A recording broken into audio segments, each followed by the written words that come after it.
Hai, balik lagi bersama Betania Kamarati.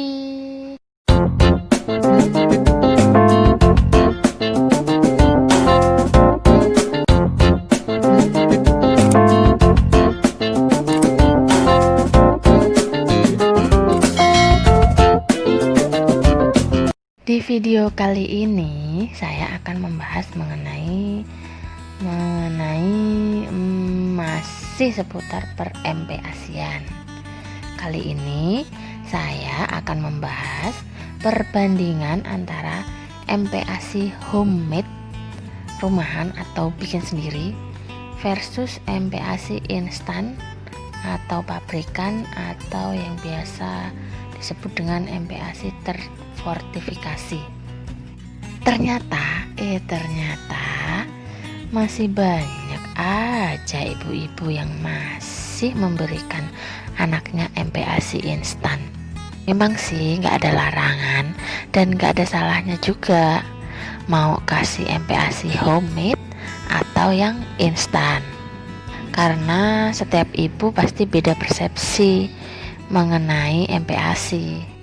Mudah-mudahan dengan menonton video ini sampai habis, ibu-ibu semakin paham mengenai MPASI homemade dan instan, dan bisa mengambil keputusan yang terbaik dalam pemberian makan pada anaknya.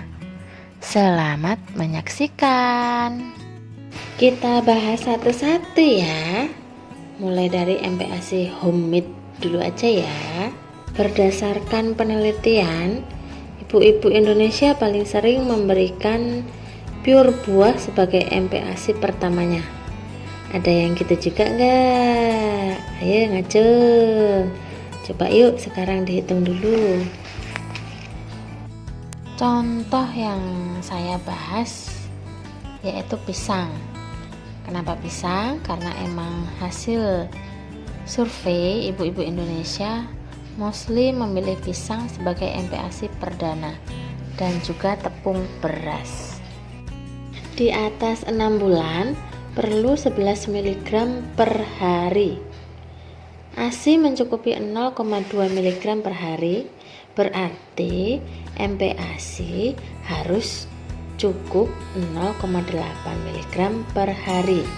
Ada juga referensi yang bilang kebutuhannya 7 mg ya. Buat para bumil atau ibu-ibu hamil, jangan lupa juga minum suplemen kehamilannya ya. Ingat, habis lahiran 5 bulan, cadangan zat besi yang dibutuhkan bayi. Kalau ibunya juga defisiensi, lah buru-buru ada cadangannya. Anak usia 12-15 tahun dicek kadar besinya. Ada yang sudah anemia defisiensi besi, ada yang sudah defisiensi besi tapi belum anemia, ada juga yang normal. Tes AQ berbeda secara bermakna. Ini penelitian di Indonesia. Kebanyakan MPASI anak di Indonesia mengandung kurang zat besi, kalsium, zinc, folat, sama tiamin. Bayangin aja deh, kalau yang dikasih MPASI menu tunggal sampai 14 hari pula. Wajar kan kurang zat besi dan kawan-kawannya. Apalagi yang dikasih buah-buahan yang zat besinya kecil. Penelitian di Surabaya membandingkan anak yang dapat MPASI homemade dengan pabrikan, 57% underweight, 33% stunted, dan yang pabrikan 29% underweight, 11% stunted. Jadi, apakah MPASI homemade tidak baik? Baca ini deh ya. Kenapa harus tahu? Seringkali ibu pede anaknya gak bakal defisiensi besi karena sudah dikasih MPASI tinggi zat besi yang pasti memenuhi kebutuhannya. Yakin? Jangan lupa, karena bayam non-heme penyerapannya 1-8% aja. Ada 2,71 mg zat besi dalam 100 gram bayam. Artinya Kalau dalam sehari butuhnya 10,8 mg, bayamnya harus sekitar 800 gram per hari. Masalahnya sekarang, kira-kira bisa nggak bayi 6 bulan makan bayam 800 mg per hari? Selain yang cek-ceknya ya, cek-ceknya itu maksudnya muntah-muntah wek-weknya. Sekarang kalau ati ayam, karena ati ayam termasuk heme, penyerapannya lebih tinggi, yaitu 10-25%.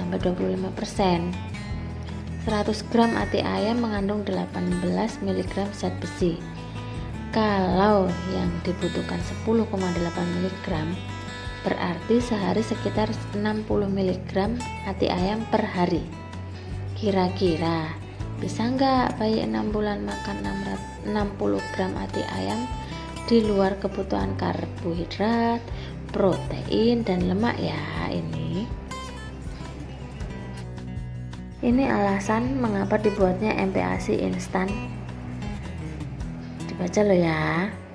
Kira-kira bisa nggak ya bayi makan dalam jumlah banyak sumber zat besi tadi? Kalau bisa ya syukur, nggak perlu khawatir.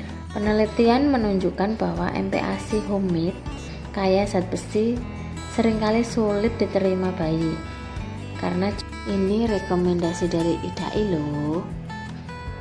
Oleh karena itu, 1 sendok teh garam sama dengan 2000 gram garam. Maksudnya 1 sendok teh garam sama dengan 2000 gram garam. Kebayang ya, kalau 0,4 gramnya berarti sedikit banget, sekitar sejumput lah. Tapi emang mau nambahin garam ke MPASI berapa banyak sih? Masa nggak satu porsi kecil dikasih setengah sendok teh garam? Nih, gula juga boleh loh. Nih, dibaca ya. Jadi, yang mana yang terbaik? Keuntungan MPASI homemade yaitu kaya tekstur, rasa, dan juga aroma. Sedangkan keuntungan MPASI pabrikan lebih praktis, sudah terfortifikasi, memenuhi kebutuhan nutrisi anak. Bayi yang mendapat MPASI instan, tingkat keragaman jenis makanannya lebih rendah dari yang MPASI homemade. Tapi asupan kalsium, zat besi, vitamin A dan vitamin C secara signifikan lebih tinggi. Berat badan dan tinggi badan anak juga secara signifikan lebih tinggi dengan yang pemberian MPASI homemade. Tapi yang jelas semua produk MPASI pabrikan yang lolos BPOM sudah memenuhi aturan WHO ini. Semakin galau kan ya, mau pilih yang mana ibu-ibu? Pilihan tetap ada pada Anda. Selamat galau ibu-ibu.